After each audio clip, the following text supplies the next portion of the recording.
നമസ്കാരം. എല്ലാ കൂട്ടുകാർക്കും ഫോക്കസ് പോയിന്റിൻ്റെ 4ാമത്തെ ഭാഗത്തിലേക്ക് സ്വാഗതം. ഇന്ന് നമ്മൾ പഠിക്കാൻ പോകുന്നത് വെബ് ടെക്നോളജി എന്ന് പറയുന്ന ഒരു ചാപ്റ്ററാണ്. വളരെ വലിയൊരു ചാപ്റ്ററാണ്. ഒരുപാട് മാർക്കിൻ്റെ ചോദ്യങ്ങൾ നമുക്കിതിൽ നിന്ന് കിട്ടും. അപ്പോൾ ഒരുപാട് കണ്ടൻറ്റുകൾ ഇതിലുണ്ട്. പക്ഷേ ഫോക്കസ് പോയിന്റിനെ ബേസ് ചെയ്ത് നമ്മൾ പഠിക്കുമ്പോൾ കുറേ ഭാഗങ്ങൾ നമ്മൾ സ്കിപ്പ് ചെയ്യുന്നുണ്ട്. ഇതിൽ പ്രധാനപ്പെട്ട ടാഗുകളും കാര്യങ്ങളുമാണ് നമ്മൾ നോക്കുന്നത്.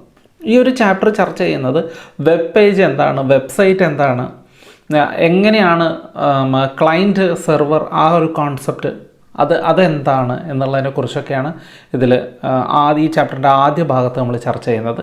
രണ്ടാമത്തെ ഭാഗത്ത് HTML ഉപയോഗിക്കുന്ന കുറച്ച് ടാഗുകൾ, പ്രധാനപ്പെട്ട കുറച്ച് ടാഗുകൾ, അതിൻ്റെ ആട്രിബ്യൂട്ട് ഒക്കെയാണ്. അപ്പോൾ നമുക്ക് സമയം കളയേണ്ട, പെട്ടെന്ന് തന്നെ നമുക്ക് ടോപ്പിക്കിലേക്ക് പോകാം. വീണ്ടും നിങ്ങൾക്ക് എല്ലാവർക്കും ഒരിക്കൽ കൂടി സ്വാഗതം chapter 4ലേക്ക്, web technology.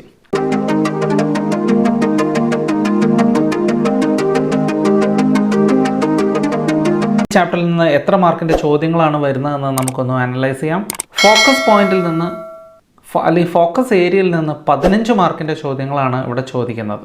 Non focus ഏരിയയിൽ നിന്ന് 5 മാർക്കിൻ്റെ ചോദ്യങ്ങളാണ്. അങ്ങനെ ആകെ 20 മാർക്കിൻ്റെ ചോദ്യങ്ങളാണ് ഈ ചാപ്റ്ററിൽ നിന്ന് ചോദിക്കുക. അപ്പോൾ 20 മാർക്കിൻ്റെ ചോദ്യം ചോദിക്കുമെന്ന് പറയുമ്പോൾ തന്നെ നിങ്ങൾക്കറിയാം എത്ര പ്രാധാന്യം അർഹിക്കുന്ന ഒരു പാഠഭാഗമാണിതെന്നുള്ളത് നമുക്ക് ഊഹിക്കാവുന്നേ ഉള്ളൂ. അപ്പോൾ നമുക്ക് ടോപ്പിക്കിലേക്ക് പോകാം.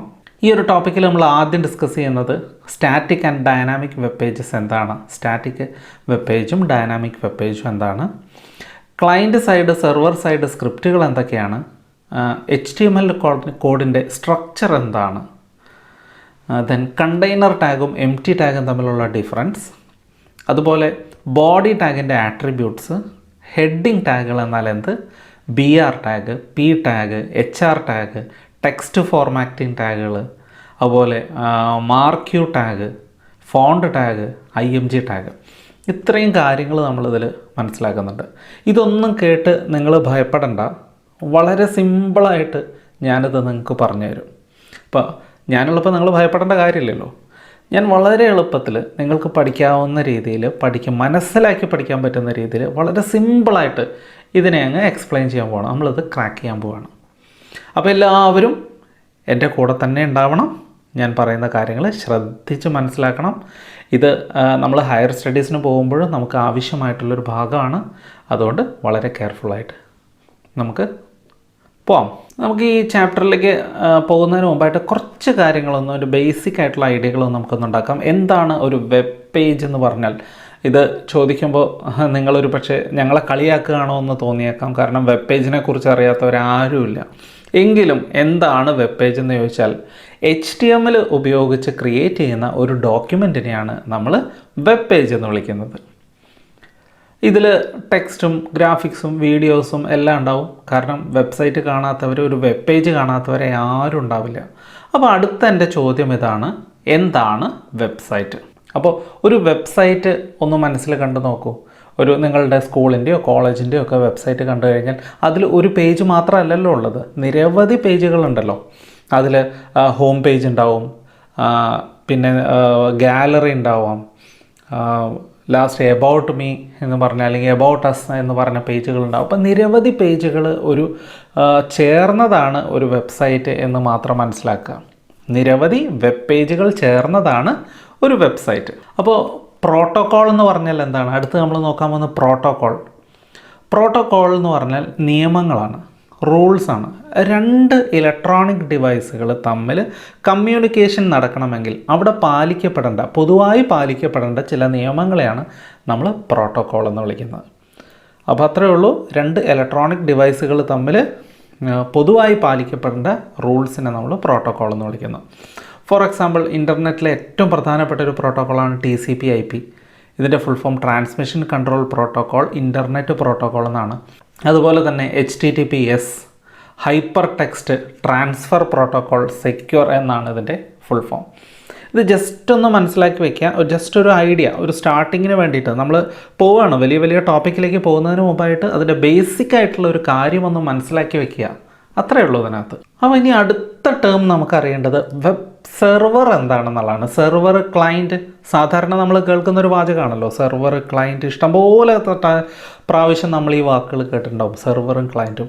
എന്താണ് സെർവറും ക്ലയൻറ്റും? നമ്മൾ ഇപ്പോൾ ഇരുന്നിട്ട്, ഫോർ എക്സാമ്പിൾ, ഞാൻ എൻ്റെ കമ്പ്യൂട്ടറിൽ ഇരുന്നുകൊണ്ട് ഞാൻ ഗൂഗിൾ ആക്സസ് ചെയ്യണം, അല്ലെങ്കിൽ ഫേസ്ബുക്ക് ആക്സസ് ചെയ്യണം. അങ്ങനെ വരുമ്പോൾ ഗൂഗിൾ അല്ലെങ്കിൽ ഫേസ്ബുക്ക് ആണ് സെർവർ, എൻ്റെ കമ്പ്യൂട്ടറാണ് ക്ലയൻറ്റ്. ഇപ്പോൾ പിടി കിട്ടിയോ? നമ്മൾ സിമ്പിൾ ചുരുക്കി പറയുകയാണെങ്കിൽ വെബ്സൈറ്റുകൾ ഹോസ്റ്റ് ചെയ്യുന്ന കമ്പ്യൂട്ടറാണ് വെബ് സെർവർ എന്ന് പറയുന്നത്. ഇപ്പോൾ വെബ് പേജ് എന്താണെന്ന് നമ്മൾ കണ്ടു, വെബ്സൈറ്റ് എന്താണെന്ന് നമ്മൾ കണ്ടു. വെബ്സൈറ്റുകളെ ഹോസ്റ്റ് ചെയ്യുന്ന, വെബ്സൈറ്റുകൾ സേവ് ചെയ്ത് വെച്ചിട്ടുള്ള കമ്പ്യൂട്ടറിനെ നമ്മൾ വിളിക്കുന്ന പേരാണ് വെബ് സെർവർ. ഇത് വളരെ പവർഫുൾ കമ്പ്യൂട്ടറാണ്. ഒരുപാട് സർവീസസ് ഒക്കെ നമുക്ക് തരുന്നുണ്ട്. അതിലേക്കൊന്നും ഇപ്പോൾ നമ്മൾ ഡീപ്പായിട്ട് പോകുന്നില്ല. അപ്പോൾ എന്താണ് ക്ലയൻറ്റ് എന്ന് പറഞ്ഞാൽ? ഞാൻ പറഞ്ഞു കഴിഞ്ഞു, സെർവറിനെ ആക്സസ് ചെയ്യുന്ന, അല്ലെങ്കിൽ സെർവറിൻ്റെ സർവീസുകളെ ആക്സസ് ചെയ്യുന്ന കമ്പ്യൂട്ടറുകളെ വിളിക്കുന്ന പേരാണ് ക്ലയൻറ്റ്. അപ്പോൾ നമ്മൾ ഏറ്റവും ബേസിക് ആയിട്ടുള്ളൊരു കാര്യങ്ങളാണ് ഇതിൽ പറഞ്ഞിട്ടുള്ളത്. Web page, website, protocol, web server, client. അപ്പോൾ ഇവിടെ സ്ക്രീനിലേക്ക് നിങ്ങൾ നോക്കുകയാണെങ്കിൽ നിങ്ങൾക്ക് കാണാൻ സാധിക്കും, ഇത് എൻ്റെ കമ്പ്യൂട്ടറാണ്. ഈ കമ്പ്യൂട്ടർ ഞാൻ എന്ത് ചെയ്യാണ്? ഗൂഗിളിനെ ആക്സസ് ചെയ്യാണ്. ആ സമയത്ത് നമുക്ക് പറയാൻ സാധിക്കും എൻ്റെ കമ്പ്യൂട്ടർ ക്ലയൻറ്റാണ്, ഗൂഗിൾ സെർവറാണ്. ഇനി നമുക്ക് മനസ്സിലാക്കേണ്ട ഒരു കാര്യം, വെബ് പേജുകൾ രണ്ട് തരത്തിലുണ്ട്. സ്റ്റാറ്റിക് വെബ് പേജ് ഉണ്ട്, ഡൈനാമിക് വെബ് പേജ് ഉണ്ട്. നമ്മുടെ ഫോക്കസ് ഏരിയയിൽ ആദ്യത്തെ ടോപ്പിക്ക് പറയുന്നത് തന്നെ അതാണ്, static web page and dynamic web page. Static web page എന്ന് പറഞ്ഞാൽ ഒരിക്കലും മാറാത്ത വെബ് പേജുകൾ. അതായത് നമ്മുടെ സ്കൂളിൻ്റെയോ കോളേജിൻ്റെയോ ഒക്കെ വെബ് പേജ് നോക്കി, വെബ്സൈറ്റ് നോക്കിക്കഴിഞ്ഞാൽ ഇന്നലെ കണ്ടത് തന്നെയാണ് ഇന്ന്, അത് തന്നെയായിരിക്കും നാളെ. അതിൽ പ്രത്യേകിച്ച് വലിയ വ്യത്യാസങ്ങളൊന്നും നടക്കുന്നില്ല. എന്നാൽ എപ്പോഴും മാറിക്കൊണ്ടിരിക്കുന്ന വെബ് പേജുകളെ നമുക്ക്, വെബ്സൈറ്റുകളെ നമുക്ക് എന്തെന്ന് വിളിക്കാനായിട്ട് പറ്റും? ഡൈനാമിക് വെബ് പേജുകൾ എന്ന് വിളിക്കാം. Dynamic web page. ഇപ്പോൾ ഫേസ്ബുക്കിൻ്റെ ഒക്കെ വെബ് പേജ് എടുത്തു കഴിഞ്ഞാൽ എപ്പോഴും ചേഞ്ച് ചെയ്തുകൊണ്ടിരിക്കുകയാണ്. അപ്പോൾ നമുക്കത് ഡൈനാമിക് വെബ് പേജ് ആണെന്ന് നമുക്ക് പറയാം. അപ്പോൾ മാറ്റങ്ങളൊന്നും സംഭവിക്കാതെ സ്ഥിരമായി നിലനിൽക്കുന്ന വെബ്സൈറ്റുകളാണ് സ്റ്റാറ്റിക് വെബ്സൈറ്റുകൾ. എന്നാൽ എപ്പോഴും മാറിക്കൊണ്ടിരിക്കുന്ന വെബ്സൈറ്റുകളെ നമുക്ക് ഡൈനാമിക് വെബ്സൈറ്റ് എന്ന് വിളിക്കാം. ഇതാണ് ഏറ്റവും ബേസിക് ആയിട്ടുള്ള ഒരു ഐഡിയ കേട്ടോ. അപ്പോൾ നമുക്ക് ഡൈനാമിക് വെബ് പേജ് എന്താണെന്ന് നോക്കാം. ഡൈനാമിക് വെബ് പേജിൽ ഓരോ പ്രാവശ്യവും നമ്മൾ വെബ് പേജിന് വേണ്ടി റിക്വസ്റ്റ് ചെയ്യുമ്പോൾ ആ റിക്വസ്റ്റ് ചെയ്യുന്ന സമയത്താണ് വെബ് പേജ് നിർമ്മിച്ച് നമുക്ക് തരുന്നത്. അതാണ് അതിൻ്റെ ഡൈനാമിക് ആവാനായിട്ടുള്ള കാരണം. അപ്പോൾ നമ്മളൊരു വെബ് പേജിന് വേണ്ടി റിക്വസ്റ്റ് കൊടുക്കുകയാണ് സെർവറിലേക്ക്. സെർവർ നമ്മുടെ റിക്വസ്റ്റ് കിട്ടിക്കഴിഞ്ഞാൽ ആ സമയത്ത് നമുക്ക് വേണ്ടി ഒരു വെബ് പേജ് ഉണ്ടാക്കി ഇങ്ങോട്ട് നമുക്ക് സെൻഡ് ചെയ്യും.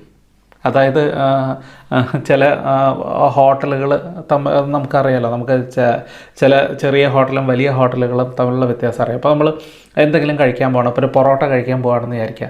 ചില ഹോട്ടലിൽ എന്താ ചെയ്യുക, പൊറോട്ടയൊക്കെ ഉണ്ടാക്കി വെച്ചിട്ടുണ്ടാവും. ആ ഉണ്ടാക്കി വെച്ചിട്ടുള്ള പൊറോട്ട ഇങ്ങോട്ട് തരികയാണ്. ചിലയിടത്ത് അങ്ങനെയാണ്, ഓർഡർ കിട്ടിക്കഴിയുമ്പോഴാണ് ഭക്ഷണം ഉണ്ടാക്കുന്നത്, പൊറോട്ട ഉണ്ടാക്കുന്നത്. അപ്പോൾ സ്റ്റാറ്റിക് വെബ് പേജ് എന്ന് പറഞ്ഞാൽ ഓൾറെഡി അവിടെ പേജുണ്ട്, ആ പേജ് ആര് ചോദിച്ചാലും എടുത്തു കൊടുക്കും, ഉള്ളതാണ് എടുത്തു കൊടുക്കുന്നത്. എന്നാൽ ഡൈനാമിക് വെബ് പേജ് അങ്ങനെയല്ല, നമ്മൾ ആവശ്യപ്പെടുന്ന സമയത്ത് ഉണ്ടാക്കുകയാണ്. അപ്പോൾ ഞാൻ പറയാണ്, സാധാരണ ഒരു ഹോട്ടലിൽ ചെന്നിട്ട് എനിക്ക് പൊറോട്ട വേണമെന്ന് പറയുമ്പോൾ അവിടെ ഉണ്ടാക്കി വെച്ചിട്ടുള്ള പൊറോട്ട എനിക്ക് തരുന്നു, അത് സ്റ്റാറ്റിക്കാണ് എപ്പോഴും. ഞാൻ മറ്റൊരു ഹോട്ടലിൽ ചെല്ലുമ്പോൾ, അല്ലെങ്കിൽ ഡൈനാമിക് ആയിട്ടുള്ളൊരു ഹോട്ടലിൽ ചെല്ലുമ്പോൾ ഞാൻ പറയാണ്, എനിക്ക് സാധാരണ പൊറോട്ട പോരാ, ആലു പൊറോട്ടയാണ് വേണ്ടതെന്ന് പറയുമ്പോൾ അവരെന്ത് ചെയ്തു, എനിക്ക് വേണ്ടി ആലു പൊറോട്ട ഉണ്ടാക്കി തരുന്നു. അപ്പോൾ ആ ഡിഫറൻസ് പിടി കിട്ടിയോ? നേരത്തെ എക്സിസ്റ്റിംഗ് ആയിട്ടുള്ളൊരു പേജിനെ നമുക്ക് തരുന്നത് സ്റ്റാറ്റിക്, നമുക്ക് വേണ്ടി ഒരെണ്ണം ഉണ്ടാക്കി തരുന്നത് ഡൈനാമിക്. ഇനി സ്റ്റാറ്റിക് വെബ് പേജിൻ്റെ റിക്വസ്റ്റ് എങ്ങനെയാണ് പോകുന്നതെന്ന് നമുക്ക് നോക്കാം. സ്ക്രീനിലൊന്ന് ശ്രദ്ധിക്കുക. ക്ലയൻറ്റിൽ നിന്ന് ഒരു റിക്വസ്റ്റ് സെർവറിലേക്ക് പോകുന്നു. സെർവർ അതിനെന്ത് ചെയ്യുന്നു, ഒരു വെബ് പേജ് എടുത്തിട്ട്, അവിടെ വെബ് പേജ് ഓൾറെഡി ഉണ്ട്, ആ ഉള്ള വെബ് പേജിന് എന്ത് കൊടുക്കുന്നു, ക്ലയൻറ്റിലേക്ക് അയച്ചു കൊടുക്കുന്നു. ഇത്രയാണ് സ്റ്റാറ്റിക് വെബ് പേജിൽ നടക്കുന്നത്. ഇനി ഡൈനാമിക്കിൽ നിരവധി സംഭവങ്ങളുണ്ട്. നിങ്ങൾ സ്ക്രീനിൽ നോക്കിയാൽ കാണാം, ക്ലയൻ്റ് ഉണ്ട്, വെബ് സെർവർ ഉണ്ട്, ആപ്ലിക്കേഷൻ സെർവർ ഉണ്ട്, ഡാറ്റാബേസ് സെർവർ ഉണ്ട്. അപ്പോൾ അങ്ങനെ പല സംഭവങ്ങൾ അതിനകത്തുണ്ട്. അതിലേക്കൊന്നും ഡീപ്പായിട്ട് നമ്മൾ പോകുന്നില്ല, ജസ്റ്റ് സിമ്പിളായിട്ടൊന്ന് മനസ്സിലാക്കുന്നു, അത്രേ ഉള്ളൂ. അപ്പോൾ ക്ലയൻറ്റിൽ നിന്ന് ഒരു റിക്വസ്റ്റ് വെബ് സെർവറിലെത്തുന്നു. വെബ് സെർവർ ആ റിക്വസ്റ്റ് എങ്ങോട്ട് ഫോർവേഡ് ചെയ്യുന്നു? ആപ്ലിക്കേഷൻ സെർവറിലേക്ക് ഫോർവേഡ് ചെയ്യുന്നു. ആപ്ലിക്കേഷൻ സെർവർ അത് ഡാറ്റാബേസിലേക്ക് ഫോർവേഡ് ചെയ്യുന്നു. ഡാറ്റാബേസിൽ ഒരു റെസ്പോൺസ്, അതിൻ്റെ റെസ്പോൺസ് ആപ്ലിക്കേഷൻ സെർവറിലേക്ക് കൊടുക്കുന്നു. ആപ്ലിക്കേഷൻ സെർവർ ആ റെസ്പോൺസ് വെബ് സെർവറിലേക്ക് കൊടുക്കുന്നു. വെബ് സെർവർ അവിടെ വെച്ചിട്ട് നമുക്ക് ആവശ്യമുള്ള ഒരു പേജ് ക്രിയേറ്റ് ചെയ്യുന്നു. ഒരു ഡൈനാമിക് പേജ് ക്രിയേറ്റ് ചെയ്തിട്ട്, നമുക്ക് വേണ്ടി ഒരു പേജ് ക്രിയേറ്റ് ചെയ്തിട്ട് എന്ത് ചെയ്യുന്നു? ആ പേജാണ് നമുക്ക് തരുന്നത്. ഇതാണ് ഡൈനാമിക് വെബ് പേജും സ്റ്റാറ്റിക് വെബ് പേജും തമ്മിലുള്ള ഡിഫറൻസ്. അപ്പോൾ ഈ ഒരു ഡിഫറൻസ് നിങ്ങൾ വെറുതെ പുസ്തകം എടുത്തിട്ട് അത് കാണാതെ പഠിക്കുന്നതിന് പകരം ഇതൊന്ന് ആലോചിച്ചൊന്ന് പഠിച്ചു നോക്കുക. ഒന്ന് ജസ്റ്റ് ഒന്ന് മനസ്സിലാക്കുക. നന്നായിട്ടൊന്ന് മനസ്സിലാക്കിയ ശേഷം നമുക്കിതിൻ്റെ പോയിൻറ്റുകൾ നമുക്ക് കൃത്യമായിട്ട് മനസ്സിലാക്കാൻ സാധിക്കും. അപ്പോൾ സ്റ്റാറ്റിക് വെബ് പേജിൽ പറയുന്നത് ഇത് ഫിക്സ്ഡ് ആണ്, ഇതിൻ്റെ കണ്ടൻറ്റ് ഫിക്സ്ഡ് ആണ്. മറ്റത് ചേഞ്ച് ചെയ്തുകൊണ്ടേയിരിക്കും, എപ്പോഴും ചേഞ്ച് ചെയ്തുകൊണ്ടേയിരിക്കും. ഇനി സ്റ്റാറ്റിക് വെബ് പേജിൽ ഡാറ്റാബേസ് ഉപയോഗിക്കുന്നില്ല, എന്നാൽ ഡൈനാമിക്കിൽ ഡാറ്റാബേസ് ഉപയോഗിക്കുന്നുണ്ട്. നേരത്തെ ചിത്രം കണ്ടപ്പോൾ ഓർമ്മയുണ്ടല്ലോ, സ്റ്റാറ്റിക്കിനകത്ത് എന്ത് മാത്രമേ ഉള്ളൂ? ക്ലയൻറ്റ് സെർവറും മാത്രമേ ഉള്ളൂ. എന്നാൽ ഡൈനാമിക്കിൽ ഡാറ്റാബേസൊക്കെ ഉണ്ട്. സ്റ്റാറ്റിക് വെബ് പേജുകൾ ബ്രൗസറിൽ ഡയറക്റ്റായിട്ട് റൺ ചെയ്യും, എന്നാൽ ഡൈനാമിക് വെബ് പേജ് സെർവറിലാണ് വർക്ക് ചെയ്യുന്നത്. പിന്നെ സ്റ്റാറ്റിക് വെബ് പേജുകൾ വളരെ ഈസിയാണ്, ഡെവലപ്പ് ചെയ്യാൻ വളരെ ഈസിയാണ്. പക്ഷേ ഡൈനാമിക് വെബ് പേജുകളിൽ കുറച്ച് പ്രോഗ്രാമിംഗ് സ്കില്ല് വേണം, ഒരല്പം പ്രോഗ്രാമിംഗ് സ്കില്ല് ആവശ്യമാണ്. ഇനി നമുക്ക് അടുത്ത ടോപ്പിക്കിലേക്ക് പോകാം. അതാണ് സ്ക്രിപ്റ്റ് എന്ന് പറഞ്ഞാൽ. എന്താണ് സ്ക്രിപ്റ്റ് എന്ന് ചോദിച്ചാൽ, സ്ക്രിപ്റ്റ് എഴുതുക എന്നൊക്കെ പറഞ്ഞാൽ എന്താണ്? സിനിമയിൽ, നാടകത്തിലൊക്കെ സ്ക്രിപ്റ്റ് എഴുതുന്നത് കണ്ടിട്ടുണ്ടല്ലേ? എന്നാൽ ഇവിടെ സ്ക്രിപ്റ്റ് എന്ന് പറഞ്ഞാൽ ഒരു HTML പേജിനകത്ത് എഴുതുന്ന പ്രോഗ്രാമുകളെയാണ് സ്ക്രിപ്റ്റ് എന്ന് വിളിക്കുന്നത്. അപ്പോൾ HTML കോഡ് ഉണ്ടല്ലോ, HTML ഡോക്യുമെൻറ്റിനകത്ത് നമ്മൾ പ്രോഗ്രാം ഉൾക്കൊള്ളിക്കും, ചെറിയ ചെറിയ പ്രോഗ്രാമുകൾ നമ്മൾ എഴുതും. അങ്ങനെയുള്ള പ്രോഗ്രാമുകളെ നമുക്ക് സ്ക്രിപ്റ്റ് എന്ന് വിളിക്കാം. അപ്പോൾ ഈ സ്ക്രിപ്റ്റ് എഴുതുന്നത് സ്ക്രിപ്റ്റ് ടാഗിനും /സ്ക്രിപ്റ്റ് ടാഗിനും ഇടയിലാണ്. സ്ക്രിപ്റ്റ് ടാഗ് ഉപയോഗിച്ചിട്ടാണ് സ്ക്രിപ്റ്റുകൾ എഴുതുക. അതിനെക്കുറിച്ചൊക്കെ നമ്മളിപ്പോൾ ഡിസ്കസ് ചെയ്യുന്നില്ല, പിന്നീട് നമുക്കതിനെക്കുറിച്ച് പറയാം. അപ്പോൾ സ്ക്രിപ്റ്റിംഗ് ലാംഗ്വേജുകൾ രണ്ട് തരത്തിലുണ്ടെന്ന് പറയുമ്പോൾ ഞാൻ വെബ് ആക്ടിവിറ്റീസിൽ പാർട്ടിസിപ്പേറ്റ് ചെയ്യുന്നത് 2 ടൈപ്പ് സിസ്റ്റങ്ങളാണെന്ന് പറഞ്ഞല്ലോ, ക്ലയൻറ്റും സെർവറും. അപ്പോൾ 2 ടൈപ്പ് സ്ക്രിപ്റ്റ് ഉണ്ടാവുമല്ലോ, ക്ലയൻറ്റിൽ ഉപയോഗിക്കുന്ന സ്ക്രിപ്റ്റും സെർവറിൽ ഉപയോഗിക്കുന്ന സ്ക്രിപ്റ്റും. അപ്പോൾ ക്ലയൻറ്റിൽ ഉപയോഗിക്കുന്ന സ്ക്രിപ്റ്റിനെ നമുക്ക് എന്തെന്ന് പറയാം? ക്ലയൻറ്റ് സൈഡ് സ്ക്രിപ്റ്റിംഗ് ലാംഗ്വേജ് എന്ന് പറയാം. സെർവറിൽ ഉപയോഗിക്കുന്ന സ്ക്രിപ്റ്റിനെയോ സെർവർ സൈഡ് സ്ക്രിപ്റ്റിംഗ് ലാംഗ്വേജ് എന്ന് പറയാം. അത്രയേ ഉള്ളൂ. അപ്പോൾ ഇനി ഇതിൻ്റെ ഡിഫറൻസ് ആണ് ഉള്ളത്. ഇനി നമുക്കിതിൻ്റെ ഡിഫറൻസിലോട്ട് പോകാം. തമ്മിലുള്ള ഡിഫറൻസ് സിമ്പിളാണ്. ക്ലയൻറ്റ് സൈഡ് സ്ക്രിപ്റ്റിങ്ങിൽ സ്ക്രിപ്റ്റ് ക്ലയൻറ്റിൻ്റെ ബ്രൗസറിലേക്ക് കോപ്പി ചെയ്തിട്ട് ക്ലയൻറ്റിൻ്റെ സിസ്റ്റത്തിലാണ് അത് വർക്ക് ചെയ്യുന്നത്. എന്നാൽ സെർവർ സൈഡ് സ്ക്രിപ്റ്റ് വർക്ക് ചെയ്യുന്നത് സെർവറിലാണ്. അതിൻ്റെ പേരിൽ തന്നെ ഉണ്ടല്ലോ, ക്ലയൻറ്റ് സൈഡ് സ്ക്രിപ്റ്റ് വർക്ക് ചെയ്യുന്നത് ക്ലയൻറ്റിലാണ്, സെർവർ സൈഡ് സ്ക്രിപ്റ്റ് സെർവറിലാണ് വർക്ക് ചെയ്യുന്നത്. ഇനി ക്ലയൻറ്റ് സൈഡ് സ്ക്രിപ്റ്റുകൾ യൂസ് ചെയ്യുന്നത് ഡാറ്റ വാലിഡേഷന് വേണ്ടിയിട്ടാണ്. നിങ്ങൾ ചില ഫോമുകളൊക്കെ ഫില്ല് ചെയ്യുമ്പോൾ, ചില ഇമെയിലോ ഐഡിയോ അല്ലെങ്കിൽ ഇമെയിൽ ID ഉണ്ടാക്കാനോ, അതല്ലെങ്കിൽ +1 അഡ്മിഷൻ്റെ ഫോമൊക്കെ ഫില്ല് ചെയ്യുമ്പോൾ, ഓൺലൈൻ ആപ്ലിക്കേഷൻ ഫില്ല് ചെയ്യുന്ന സമയത്ത് ഓർമ്മയില്ലേ, പേര് കൊടുക്കുന്ന സ്ഥലത്ത് നമ്മൾ നമ്പർ കൊടുത്തു കഴിഞ്ഞാൽ എന്താ പറയുക? ഇൻവാലിഡ് ഡാറ്റ എന്ന് പറയും, അത് എൻ്റർ ആവില്ല. ടെലിഫോൺ നമ്പർ ചോദിച്ചിരിക്കുന്ന സ്ഥലത്ത് പേര് കൊടുത്താൽ എൻ്റർ ആവുമോ? ഇൻവാലിഡ് ഡാറ്റ എന്ന് പറയും. അപ്പോൾ ആരാണ് ആ ഡാറ്റ ശരിയാണോ അല്ലയോ എന്ന് ആരാണ് അവിടെ മനസ്സിലാക്കുന്ന ആൾ? അത് ക്ലയൻറ്റ് സൈഡ് സ്ക്രിപ്റ്റാണ്. അതിന് വേണ്ടിയിട്ട് നമ്മൾ ക്ലയൻറ്റ് സൈഡ് സ്ക്രിപ്റ്റ് എഴുതിയിരിക്കുകയാണ്. നിങ്ങൾ കൊടുത്തിരിക്കുന്നത് ഫോൺ നമ്പർ തന്നെയാണോ എന്ന് ചെക്ക് ചെയ്യാണ്. ആരാണ് ചെക്ക് ചെയ്യുന്നത്? ക്ലയൻറ്റ് സൈഡ് സ്ക്രിപ്റ്റാണ്. അല്ലെങ്കിൽ നിങ്ങളുടെ പേര് ചോദിച്ചിരിക്കുന്നിടത്ത് നിങ്ങൾ അവിടെ അക്ഷരങ്ങൾ തന്നെയാണോ കൊടുത്തിരിക്കുന്നത്? അപ്പം അതൊക്കെ ചെക്ക് ചെയ്യുന്ന ആളാണ് സ്ക്രിപ്റ്റ്. അപ്പോൾ അതിന് വേണ്ടിയിട്ടാണ് ക്ലയൻറ്റ് സൈഡ് സ്ക്രിപ്റ്റ് ഉപയോഗിക്കുന്നത്. എന്നാൽ സെർവർ സൈഡിൽ വരുമ്പോഴേക്കും ഡാറ്റാബേസ് ആപ്ലിക്കേഷന് വേണ്ടിയിട്ടാണ് അത് ഉപയോഗിക്കുന്നത്. നമ്മൾ കഴിഞ്ഞ ചിത്രത്തിൽ നമ്മൾ കണ്ടു, ഡാറ്റാബേസിൻ്റെ ആപ്ലിക്കേഷൻ കണ്ടു. പിന്നെ നമുക്ക് പറയാവുന്ന യൂസറിന് ക്ലയൻറ്റ് സൈഡ് സ്ക്രിപ്റ്റ് ബ്ലോക്ക് ചെയ്യാൻ പറ്റും. കാരണം എന്താണെന്ന് വെച്ച് കഴിഞ്ഞാൽ നമ്മുടെ സിസ്റ്റത്തിലാണ് സ്ക്രിപ്റ്റ് വർക്ക് ചെയ്യുന്നത്, അത് നമുക്ക് ബ്ലോക്ക് ചെയ്യാൻ പറ്റും. ഇപ്പോൾ എൻ്റെ സിസ്റ്റത്തിൽ വർക്ക് ചെയ്തുകൊണ്ടിരിക്കുന്ന ഒരു സ്ക്രിപ്റ്റിനെ അല്ലെങ്കിൽ സ്ക്രിപ്റ്റ് വർക്ക് ചെയ്യാൻ പോകുമ്പോൾ എനിക്ക് വേണമെങ്കിൽ അതിനെ ബ്ലോക്ക് ചെയ്യാം. പക്ഷേ ഗൂഗിളിൽ പോയിട്ട് എനിക്ക് ബ്ലോക്ക് ചെയ്യാൻ പറ്റുമോ? അവിടെയാണ് എൻ്റെ ചോദ്യം. എൻ്റെ സിസ്റ്റത്തിൽ വർക്ക് ചെയ്യുന്ന സ്ക്രിപ്റ്റിനെ എനിക്ക് ബ്ലോക്ക് ചെയ്യാൻ പറ്റും, ഗൂഗിളിൽ പറ്റില്ലല്ലോ. അപ്പോൾ സെർവർ സൈഡ് സ്ക്രിപ്റ്റിനെ നമുക്ക് ഒരു യൂസറിന് ബ്ലോക്ക് ചെയ്യാൻ പറ്റില്ല. അപ്പോൾ ഇതിൽ ഏതെങ്കിലും ഒരു 3-4 പോയിൻ്റ് മാത്രം ഓർത്ത് വെച്ചാൽ മതി. ഇനി ചാപ്റ്ററിൻ്റെ നമുക്ക് അടുത്ത ഭാഗത്തേക്ക്, രണ്ടാം ഭാഗത്തേക്ക് നമുക്ക് പോകാം. ഈ ചാപ്റ്ററിൻ്റെ ആദ്യ ഭാഗം കുറച്ച് തിയറിയും രണ്ടാമത്തെ ഭാഗം കുറച്ച് പ്രാക്ടിക്കൽ ഓറിയൻറ്റഡുമാണ്. അപ്പോൾ HTML എന്ന് പറയുന്ന ഒരു ലാംഗ്വേജിലേക്കാണ് അടുത്ത ഭാഗത്തിലേക്ക് നമ്മൾ പോകുന്നത്. HTMLൻ്റെ ഫുൾ ഫോം എന്താണെന്ന് ആദ്യം തന്നെ നമുക്ക് മനസ്സിലാക്കാം. ഇത് HTML ഒക്കെ പഠിച്ചു കഴിഞ്ഞിട്ട് നമ്മൾ പ്രാക്ടിക്കലിന് കുട്ടികളുടെ അടുത്ത് ചെല്ലുമ്പോൾ പ്രോഗ്രാമൊക്കെ കൃത്യമായിട്ട് എഴുതിയിട്ടുണ്ടാവും. എന്നിട്ട് അപ്പോൾ നമ്മൾ വൈവയ്ക്ക് ചോദിക്കും HTMLൻ്റെ ഫുൾ ഫോം എന്താണെന്ന് ചോദിക്കുമ്പോൾ അവർക്കറിയില്ല. അപ്പോൾ ആദ്യം അത് തന്നെ നമ്മളൊന്ന് മനസ്സിലാക്കുക. ഹൈപ്പർ ടെക്സ്റ്റ് മാർക്കപ്പ് ലാംഗ്വേജ് എന്നാണ്. അപ്പോൾ HTMLൻ്റെ ഫുൾ ഫോം എന്താ? ഹൈപ്പർ ടെക്സ്റ്റ് മാർക്കപ്പ് ലാംഗ്വേജ് എന്നാണ്. ഇനി മറക്കുമോ? ഇത് വെബ് പേജുകൾ ഡിസൈൻ ചെയ്യാൻ വേണ്ടിയിട്ടാണ് ഉപയോഗിക്കുന്നത്. ഇതൊരു മാർക്കപ്പ് ലാംഗ്വേജ് ആണ്.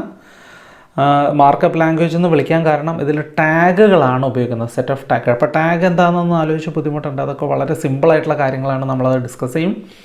അപ്പോൾ ടാഗുകളാണ് ഇതിൽ ഉപയോഗിക്കുന്നത്. അതുകൊണ്ട് ഇതിനെ നമുക്ക് മാർക്കപ്പ് ലാംഗ്വേജ് എന്ന് വിളിക്കാം. ഇതൊരു പ്രോഗ്രാമിംഗ് ലാംഗ്വേജ് അല്ല, ശരിക്കും ഒരു മാർക്കപ്പ് ലാംഗ്വേജ് ആണ്. ഈ HTML എഴുതുന്ന ഫയൽ എപ്പോഴും നമ്മൾ സേവ് ചെയ്യേണ്ടത് .html അല്ലെങ്കിൽ .htm എന്നുപയോഗിച്ചിട്ട് വേണം സേവ് ചെയ്യാനായിട്ട്. അപ്പോൾ അതും കൂട്ടുകാരൊന്ന് ശ്രദ്ധിക്കണം. നമ്മൾ കോഡ് എഴുതിയതിന് ശേഷം സേവ് ചെയ്യുമ്പോൾ .html അല്ലെങ്കിൽ .htm എന്ന് വേണം സേവ് ചെയ്യാനായിട്ട്. അടുത്ത ടോപ്പിക്കിലേക്ക് നമ്മൾ വരുമ്പോൾ പ്രധാനപ്പെട്ട ഒരു കാര്യം എന്ന് പറഞ്ഞാൽ basic structure of HTML document എന്നാണ് പറയുന്നത്. HTML ഡോക്യുമെൻറ്റിൻ്റെ ബേസിക് സ്ട്രക്ചർ എന്ന് പറഞ്ഞാൽ, അപ്പോൾ ഒരു HTML ഡോക്യുമെൻറ്റിനെ രണ്ട് ഭാഗങ്ങളായിട്ട് നമുക്ക് തിരിക്കാം. പ്രധാനപ്പെട്ട രണ്ട് ഭാഗങ്ങളാണ് അതിനുള്ളത്, ഹെഡ് സെക്ഷനും ബോഡി സെക്ഷനും. അപ്പോൾ HTMLൻ്റെ ഉള്ളിൽ രണ്ട് സെക്ഷൻ ഉണ്ടാവും. ഏതൊക്കെയാണ്? ഹെഡ് സെക്ഷനും ബോഡി സെക്ഷനും. ഹെഡ് സെക്ഷനുള്ളിലാണ് ടൈറ്റിൽ കൊടുക്കുക. ടൈറ്റിൽ കൊടുക്കാൻ വേണ്ടിയിട്ട് ഹെഡ് സെക്ഷൻ ഉപയോഗിക്കുന്നു. ബോഡി സെക്ഷൻ്റെ ഉള്ളിലാണ് കണ്ടൻറ്റ് ഉള്ളത്. ഇപ്പോൾ നിങ്ങൾ സ്ക്രീനിൽ കാണുന്നത് അതിൻ്റെ ഒരു മാതൃകയാണ്. HTMLൻ്റെ ഉള്ളിൽ രണ്ട് സെക്ഷനുകളുണ്ട്. ഹെഡ് സെക്ഷനുണ്ട്, ബോഡി സെക്ഷനുണ്ട്. ഹെഡ് സെക്ഷൻ ഹെഡ് ടാഗും /ഹെഡ്, ബോഡി സെക്ഷൻ പറയുന്നത് ബോഡി ടാഗും /ബോഡി ടാഗും. അപ്പോൾ ഹെഡ് സെക്ഷൻ്റെ ഉള്ളിൽ ടൈറ്റിലും കൊടുക്കുന്നു. അപ്പോൾ നമ്മളിത് വർക്ക് ചെയ്ത് കഴിഞ്ഞാൽ നമുക്കിതിന് കിട്ടുന്ന ഔട്ട്പുട്ട് എങ്ങനെയായിരിക്കും? ടൈറ്റിൽ എന്ന് പറഞ്ഞതിൻ്റെ മുകളിൽ, ബ്രൗസർ വിൻഡോയുടെ മുകളിൽ എഴുതി കാണിക്കുന്നതാണ് ടൈറ്റിൽ. ഈ താഴെയുള്ള വെളുത്ത ഏരിയയാണ് ഇതിൻ്റെ ബോഡി സെക്ഷൻ എന്ന് പറയുന്നത്.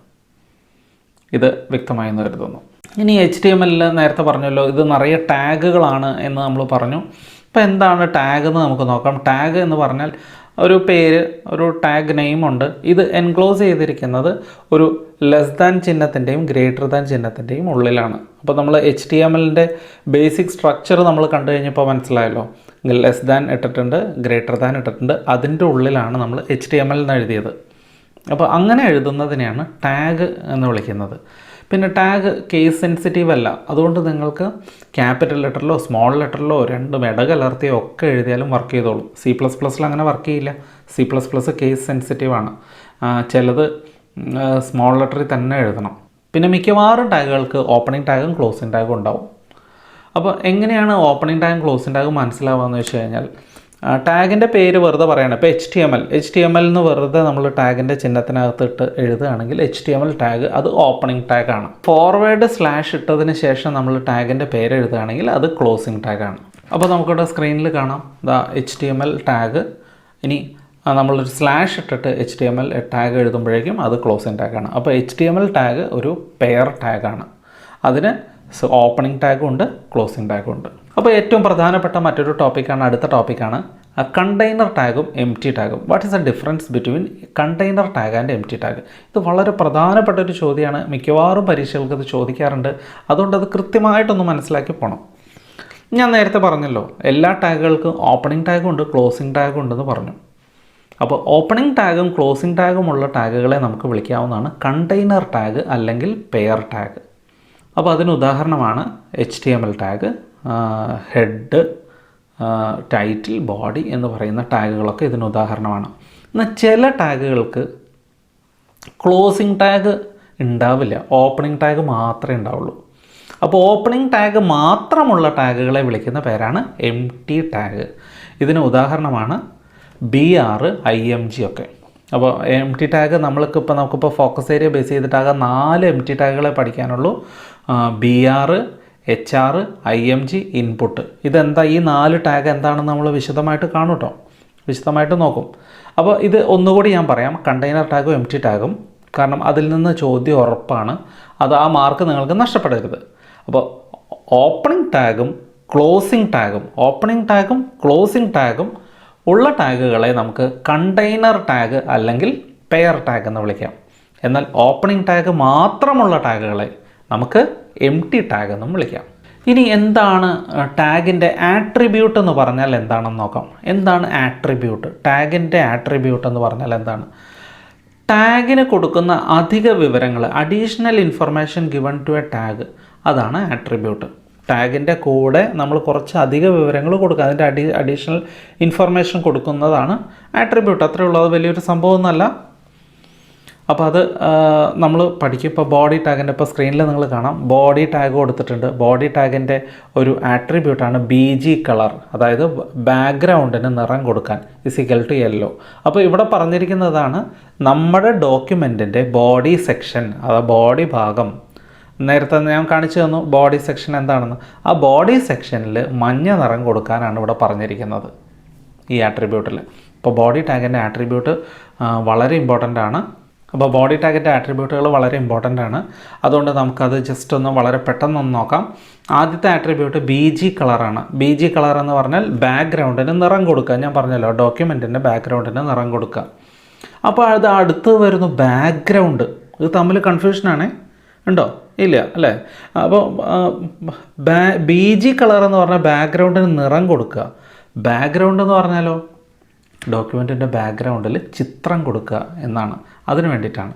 പിന്നെ ടെക്സ്റ്റ്, നമ്മുടെ അതിൽ എഴുതുന്ന എഴുത്തുകൾക്ക് നിറം കൊടുക്കുക, അതാണ് ടെക്സ്റ്റ് കൊണ്ട് ഉദ്ദേശിക്കുന്നത്.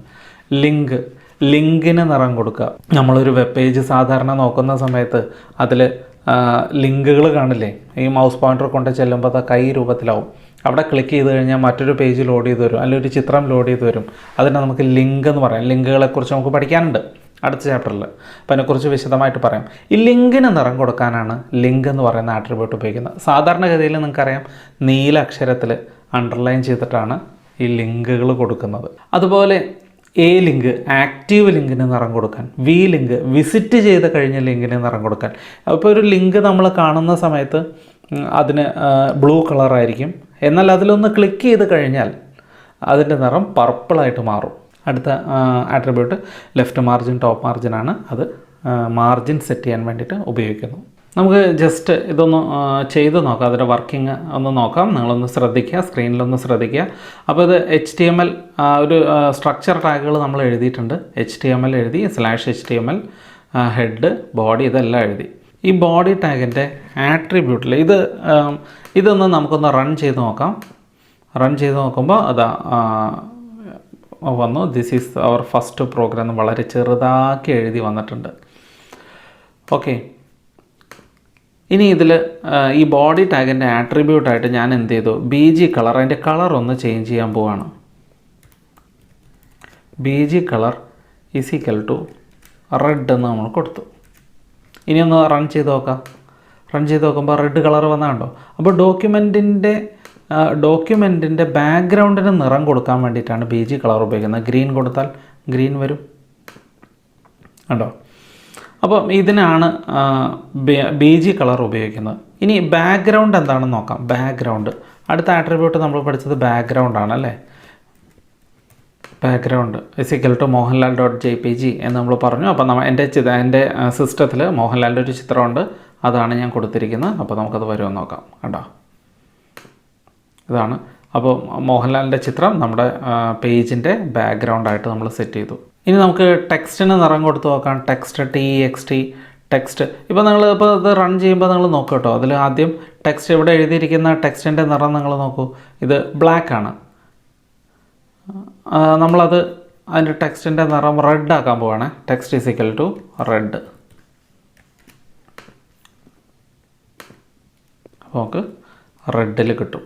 ഇനി നമുക്ക് ഈ ടെക്സ്റ്റിനൊന്ന് വലിപ്പം കൂട്ടാൻ വേണ്ടിയിട്ട് നമുക്ക് ഉപയോഗിക്കേണ്ട ടാഗാണ് ഒരു ഫോണ്ട് ടാഗ് എന്ന് പറഞ്ഞിട്ടൊരു ടാഗുണ്ട്. അത് നമ്മൾ ഇതിന് ശേഷം പറയും. അതിൽ നമ്മൾ ഇപ്പോൾ ഒന്ന് വലുതാക്കി കാണാൻ വേണ്ടിയിട്ട് ഞാൻ ഉപയോഗിക്കുകയാണ് ഫോണ്ട് ടാഗ്.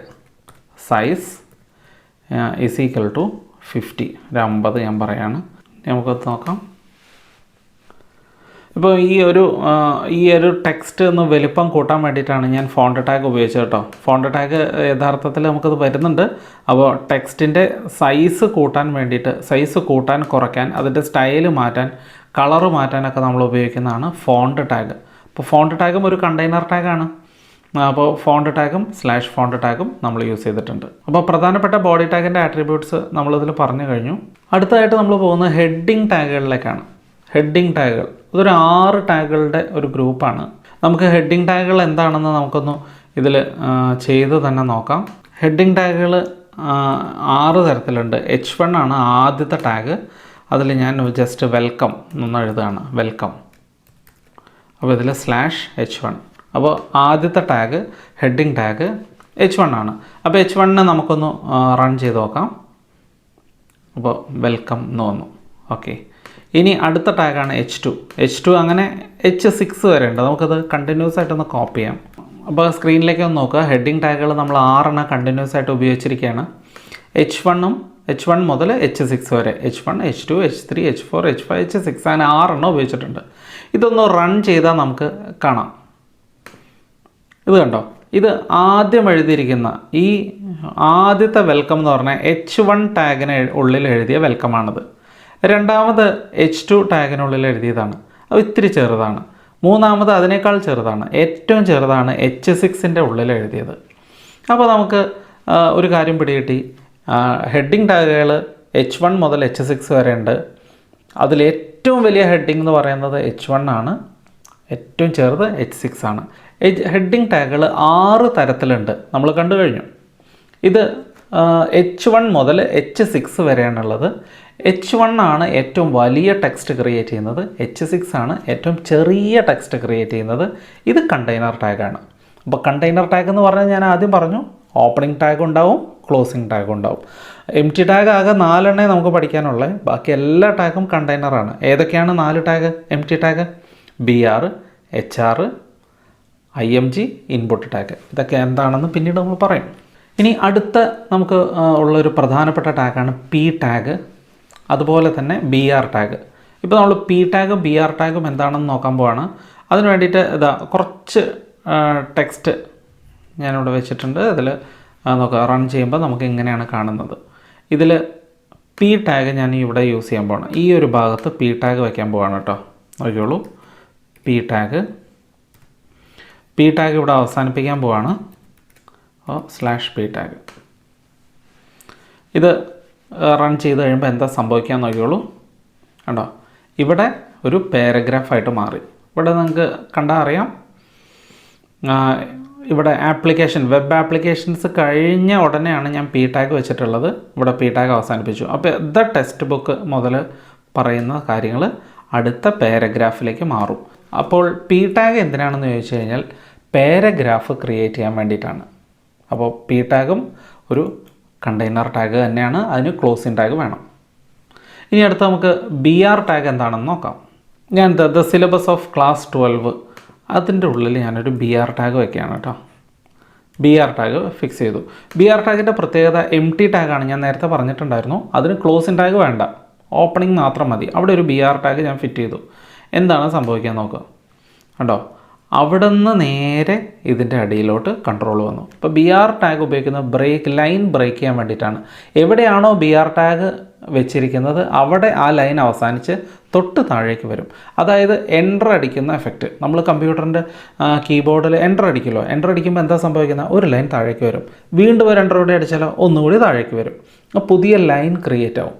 അപ്പോൾ അതിന് വേണ്ടിയിട്ടാണ് BR ടാഗ് ഉപയോഗിക്കുന്നത്. അപ്പോൾ നിങ്ങൾക്ക് സംശയം തോന്നാം, ഇപ്പോൾ ഒന്നിലധികം BR ടാഗ് ഉപയോഗിച്ചാൽ, ഇപ്പം ഒരു BR ടാഗ് ഞാനിവിടെ ഉപയോഗിച്ചു, അപ്പോൾ 3 ഉപയോഗിച്ചു, എന്ത് സംഭവിക്കാൻ നോക്കാം. കേട്ടോ, ഇവിടെ 3 ലൈൻ താഴേക്ക് വന്നു. ഇനി കുറച്ചും കൂടി ഞാൻ ഉപയോഗിച്ച് നോക്കാം. ഒരു 5-6 ഉപയോഗിച്ചു. അപ്പോഴത്തേക്കും കണ്ടോ, ഇത്രയും വരികൾ താഴേക്ക് വന്നു. അപ്പോൾ BR ടാഗ് ഉപയോഗിക്കുന്നത് ലൈൻ ബ്രേക്ക് ചെയ്യാൻ വേണ്ടിയിട്ടാണ്. BR ടാഗിനെ കുറിച്ച് പറയുമ്പോൾ ഏറ്റവും പ്രധാനപ്പെട്ട കാര്യമാണ് അത് എംപ്റ്റി ടാഗ് എന്നുള്ളത്. അതൊരു കാരണവശാലും മറക്കരുത്. എംപ്റ്റി ടാഗ് എന്താണെന്നും മറക്കരുത്. ഓപ്പണിംഗ് ടാഗ് മാത്രമേ ഉണ്ടാവുള്ളൂ, അതിന് ക്ലോസിംഗ് ടാഗ് ഉണ്ടാവില്ല. അങ്ങനത്തെ ടാഗുകളാണ് എംപ്റ്റി ടാഗുകൾ എന്ന് വിളിക്കുന്നത്. അതിലേറ്റവും പ്രധാനപ്പെട്ട ഒരു ഉദാഹരണം BR ടാഗാണ്. അടുത്ത് സെൻറ്റർ ടാഗ്, അതിനെക്കുറിച്ച് നമുക്ക് ഫോക്കസ് ഏരിയയിൽ പറയുന്നില്ല, അതുകൊണ്ട് നമുക്കത് സ്കിപ്പ് ചെയ്യാം. അടുത്തത് നമ്മൾ പഠിക്കാൻ പോകുന്ന ടാഗാണ് HR ടാഗ്. HR എന്ന് പറഞ്ഞാൽ ഹൊറിസോണ്ടൽ ലൈൻ. ഒരു ഹൊറിസോണ്ടൽ ലൈൻ വരയ്ക്കാൻ, ഒരു ഡോക്യുമെൻറ്റിന് നീളത്തിലൊരു വര വരയ്ക്കാൻ വേണ്ടിയിട്ടാണ് HR ടാഗ് ഉപയോഗിക്കുന്നത്. അതിൻ്റെ പ്രധാനപ്പെട്ട ആട്രിബ്യൂട്ടുകൾ size, width, colour, no shade. Size എന്ന് പറഞ്ഞാൽ ആ ലൈൻ എത്ര തിക്നെസ് വേണം, വിഡ്ത്ത് എന്ന് പറഞ്ഞാൽ എത്ര നീളം വേണം, കളറ് കൊടുക്കാൻ, നോ ഷെയ്ഡ് എന്ന് പറഞ്ഞാൽ ഷെയ്ഡ് വേണോ വേണ്ടയോ എന്ന് പറയാം. ലൈന് ഒരു ഷെയ്ഡ് കൊടുക്കണോ വേണ്ടയോ എന്ന് പറയാം. ഇത്രയും കാര്യങ്ങളാണ് അതിൻ്റെ ആട്രിബ്യൂട്ട്. ഇത് MT ടാഗാണ്, ഞാൻ പറഞ്ഞല്ലോ. അപ്പോൾ BRഉം HRഉം MT ടാഗുകളാണ്, മറക്കരുത്. ഇപ്പോൾ ഈ ഭാഗത്ത് ഡോക്യുമെൻറ്റിൻ്റെ നമ്മൾ നേരത്തെ ഉണ്ടാക്കി വെച്ച ഈ ഭാഗത്ത് തന്നെ നമ്മൾ എന്ത് ചെയ്യുന്നു, ഒരു HR ടാഗ് അങ്ങോട്ട് പ്ലേസ് ചെയ്ത് കൊടുക്കുന്നു. HR ടാഗ് MT ടാഗാണ്, അതുകൊണ്ട് ഓപ്പണിംഗ് ടാഗ് മാത്രം മതി. പ്ലേസ് ചെയ്തിട്ട് റൺ ചെയ്യുമ്പോൾ ഒരു വര വന്നു കണ്ടോ, ഒരു നേർത്ത വര അവിടെ വന്നു. ഇനി നമുക്കതിൻ്റെ സൈസ് ആട്രിബ്യൂട്ട് കൊടുത്തിട്ട് കുറച്ച് സൈസ് കൂട്ടി കൊടുത്ത് നോക്കാം. സൈസ് ഈക്വൽ ടു ഒരു 10 കൊടുത്ത് നോക്കാം, എന്താ സംഭവിക്കാൻ നോക്കാം. കണ്ടോ, കുറച്ചും കൂടി തിക്നെസ് കൂടി. അപ്പോൾ തിക്നെസ് കൂടിയത് നമുക്ക് കാണണമെന്നുണ്ടെങ്കിൽ, ശരിക്കും കാണണമെന്നുണ്ടെങ്കിൽ അതിനൊരു കളർ കൂടി നമുക്ക് കൊടുക്കാം. അടുത്ത ആട്രിബ്യൂട്ട് അതിൻ്റെ കളർ നമുക്കൊന്ന് കൊടുക്കാം. Colour is equal to red കൊടുക്കാം. കണ്ടോ, അപ്പോൾ ഡോക്യുമെൻറ്റിൻ്റെ കുറുകെ ഒരു വര വന്നു, അതിൽ നമ്മൾ അതിൻ്റെ സൈസ് നമ്മൾ കൂട്ടി, അതുപോലെ തന്നെ അതിൻ്റെ കളറ് നമ്മൾ ചേഞ്ച് ചെയ്തു. അപ്പോൾ സൈസും കളറും അതിൻ്റെ ആട്രിബ്യൂട്ടാണ് പറഞ്ഞല്ലോ. പിന്നെയുള്ളത് വിഡ്ത്താണ്. വിഡ്ത്ത് നമുക്ക് ചേഞ്ച് ചെയ്യാം. വിഡ്ത്ത് എന്ന് പറഞ്ഞാൽ നീളമാണ്. അപ്പോൾ വിഡ്ത്ത് ഈക്വൽ ടു ഞാനൊരു 100 കൊടുക്കുകയാണ്. 100 കൊടുത്തു കഴിഞ്ഞാൽ കണ്ടോ, ഇത്രയേ ഉള്ളൂ വര. അപ്പോൾ അതനുസരിച്ച് നമ്മൾ വാല്യൂ കൂട്ടി കൊടുക്കണം. ഇത് പിക്സലിലാണ് ഈ വാല്യൂ പറയുന്നത്. അതനുസരിച്ച് ഇപ്പോൾ ഒരു 500 കൊടുത്താൽ കുറച്ചും കൂടി വലിയ ലൈനായിട്ട് വരും. നമുക്കൊരു 500 വാല്യൂ കൊടുത്ത് നോക്കാം. അപ്പോൾ കുറച്ചും കൂടി വലിയ വര വന്നു. അടുത്ത കുറച്ച് പ്രധാനപ്പെട്ട ഒരു ടാഗുകളാണ്. കുറച്ചധികം ടാഗുകളുണ്ട്, ഒരു 13 ടാഗുകളുണ്ട്. ടെക്സ്റ്റ് ഫോർമാറ്റിംഗ് ടാഗുകൾ. 13 എന്ന് കേൾക്കുമ്പോൾ പേടിക്കണ്ട, പെട്ടെന്ന് നമുക്ക് പഠിക്കാം, വളരെ ഈസിയാണ്. അപ്പോൾ വളരെ എളുപ്പത്തിൽ നമുക്ക് പഠിക്കാവുന്ന ടെക്സ്റ്റ് ഫോർമാറ്റിംഗ് ടാഗുകൾ. ഇത് നമ്മൾ നേരത്തെ ഉണ്ടാക്കി വെച്ച പേജാണ്. ഈ പേജിലെ ടെക്സ്റ്റുകൾ നമ്മളൊന്ന് ഫോർമാറ്റ് കൊടുക്കുന്നു. അതായത് ബോൾഡ്, ഇറ്റാലിക്, അണ്ടർലൈൻ, ഇതൊക്കെയാണ് സംഭവങ്ങൾ. ഇത് സിലബസ് ഓഫ് ക്ലാസ് 12 എന്നുള്ളത് എനിക്കൊന്ന് ബോൾഡ് ചെയ്യണം. ബോൾഡ് ചെയ്യാൻ വേണ്ടിയിട്ടുള്ള ടാഗാണ് ടാഗ്. അത് കണ്ടെയ്നർ ടാഗാണ് B. അപ്പോൾ ബോൾഡ് ചെയ്യണമെങ്കിൽ ബോൾഡ് എന്നുള്ളതിൻ്റെ ആദ്യത്തെ അക്ഷരം B. അപ്പോൾ അത് വളരെ സിമ്പിളാണ്.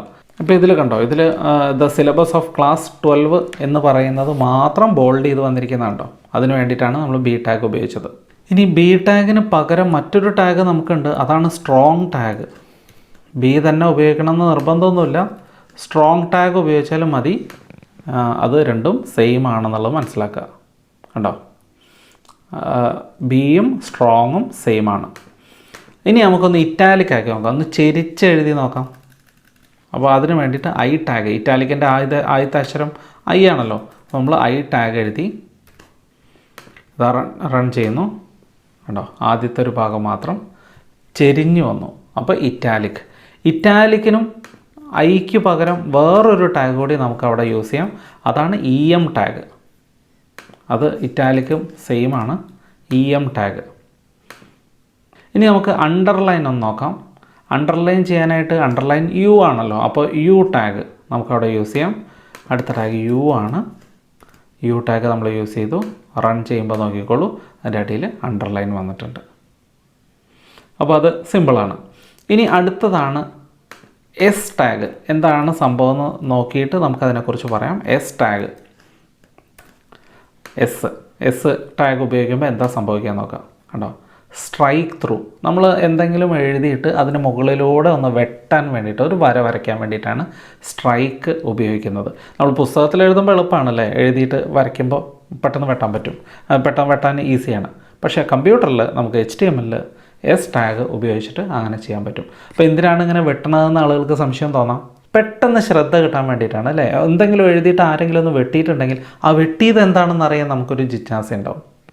അതുപോലെ പരസ്യങ്ങളിലൊക്കെ കണ്ടിട്ടില്ലേ, 500 എന്ന് എഴുതിയിട്ട് ₹500 എന്ന് എഴുതിയിട്ട് വെട്ടിയിട്ട് 200 ഓൺലി എന്നെഴുതുക. അപ്പോൾ 500 രൂപ ഉണ്ടായിരുന്നതിന് ഇപ്പോൾ 200 രൂപയേ ഉള്ളൂ. പെട്ടെന്ന് ശ്രദ്ധിക്കാൻ വേണ്ടിയിട്ടാണ്. അപ്പോൾ ഇതുപോലെ വെട്ടണമെങ്കിൽ നിങ്ങൾക്ക് എസ് ഉപയോഗിച്ചാൽ മതി.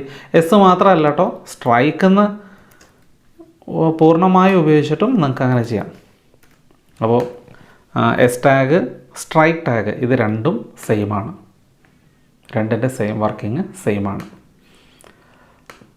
അടുത്ത നമ്മളിനി നോക്കുന്നത് ബിഗ്. ബിഗ് എന്ന് പറഞ്ഞാൽ കുറച്ച് വലിയ അക്ഷരത്തിൽ വരാനായിട്ട് ബിഗ് കണ്ടോ, മറ്റേതിനേക്കാൾ കുറച്ചും കൂടി വലിയ അക്ഷരത്തിൽ വരാനായിട്ട്. അപ്പം ബിഗിൻ്റെ ഓപ്പോസിറ്റ് എന്തായാലും സ്മോൾ എന്തായാലും ഉണ്ടാവുമല്ലോ. അപ്പോൾ സ്മോളാണ് അടുത്ത ടാഗ്.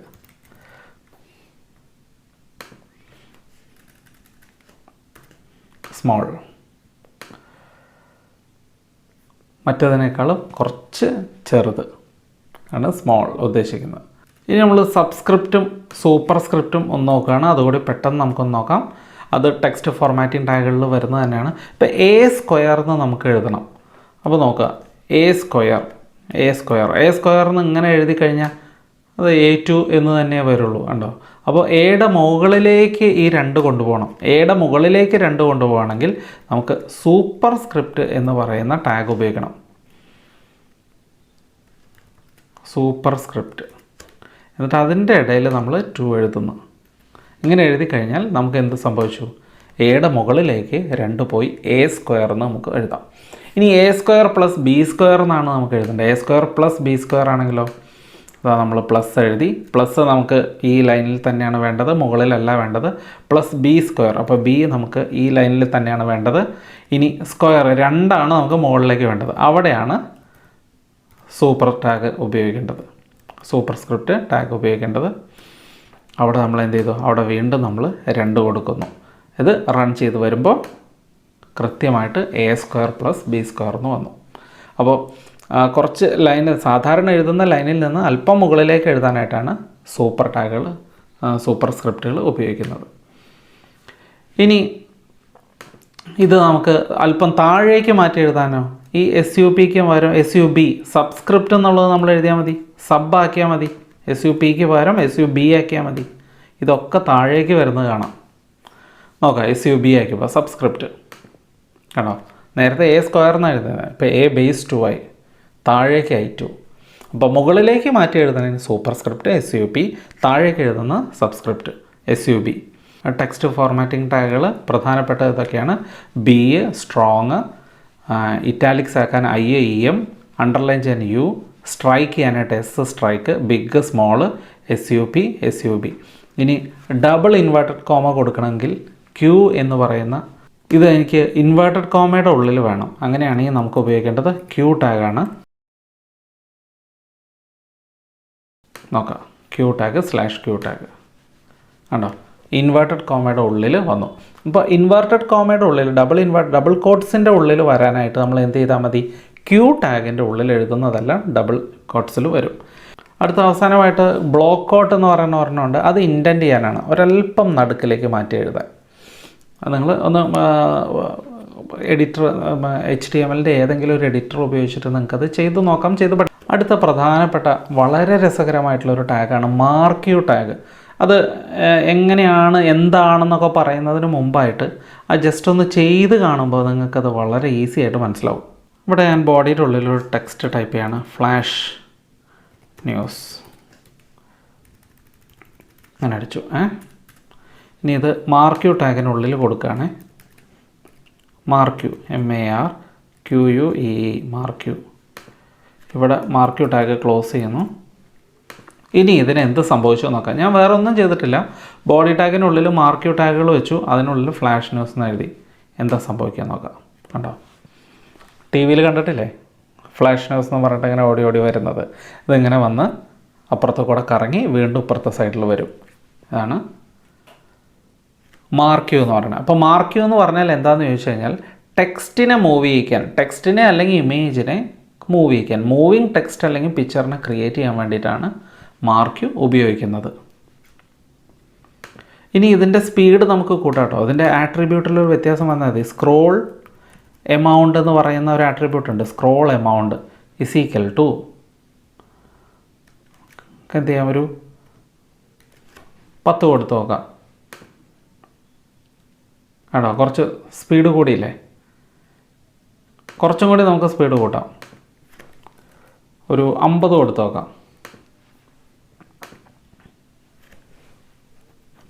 അപ്പോൾ വളരെ സ്പീഡ് കൂടി. അപ്പോൾ സ്ക്രോൾ എമൗണ്ട് സ്പീഡ് കൂടാൻ വേണ്ടിയിട്ടാണ്. അപ്പോൾ ഇതിൻ്റെ നേരെ ഓപ്പോസിറ്റാണ് സ്ക്രോൾ ഡിലേ, സ്പീഡ് കുറയാൻ വേണ്ടിയിട്ടാണ്. അത് കൂട്ടുകാർ തനിയെ ചെയ്ത് നോക്കിക്കോളൂ. ഇനി നമുക്കിതിൽ പ്രധാനപ്പെട്ട ഒരെണ്ണം ഉള്ളത് ബിഹേവിയറാണ്. Behaviour is equal to slide എന്ന് പറഞ്ഞാൽ, behaviour is equal to slide എന്ന് പറഞ്ഞാൽ എന്താ സംഭവിക്കുക എന്ന് നോക്കിയോളൂ. കണ്ടോ, അത് ഓടി വന്ന് ഇവിടെ ഈ സൈഡിൽ മുട്ടി നിന്നു, ഇനി അങ്ങോട്ട് പോകണില്ല. അപ്പോൾ ആ ഒരു ബിഹേവിയർ ആ ഒരു സ്റ്റൈൽ ക്രിയേറ്റ് ചെയ്യാൻ വേണ്ടിയിട്ടാണ് സ്ലൈഡ് ഉപയോഗിക്കുന്നത്. ഇനി വേറെ ഒരെണ്ണം കൂടി ഉണ്ട്, അതാണ് ഓൾട്ടർനേറ്റ്.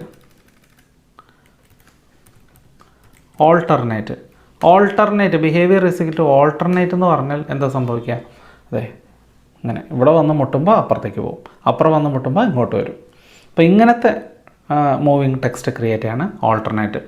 ഒന്നും പറഞ്ഞില്ലെങ്കിൽ സ്ക്രോളായിരിക്കും സംഭവിക്കുക. സ്ക്രോളെന്ന് ഒന്നുകിൽ നമുക്ക് പറയാം, അല്ലെങ്കിൽ പറഞ്ഞില്ലെങ്കിലും സ്ക്രോളായിരിക്കും, അങ്ങനെയായിരിക്കും മൂവ് ചെയ്യുക. അതാണ് സ്ക്രോള്. ഇനി നമുക്കിതിന് കളറൊക്കെ കൊടുക്കാം കേട്ടോ. കളർ കൊടുക്കാം, BG colour.